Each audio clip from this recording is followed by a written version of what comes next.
আর প্রিয় দর্শক, আলু বাঙালিদের দৈনন্দিন জীবনের খুবই গুরুত্বপূর্ণ একটি সবজি। প্রিয় দর্শক মণ্ডলী, প্রায় সব বাড়িতে প্রতিদিন রান্নার জন্য আলু অপরিহার্য বা ব্যবহার করা হয়। আলু দিয়ে ভাজি, তরকারি থেকে শুরু করে নানান রকমের খাবার তৈরি করা যায়।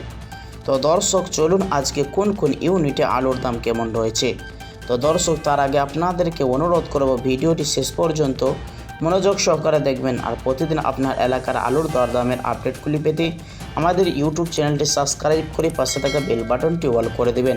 বর্ধমান জেলার জামালপুর ইউনিটে আলুর বন্টের দাম রয়েছে 400 থেকে 425 টাকার মধ্যে। ডালা আলুর দাম রয়েছে দর্শক 700 থেকে 710 টাকা। সোনামুখী ইউনিটে জ্যোতি আলুর বন্টের দাম রয়েছে 400 থেকে 420 টাকা।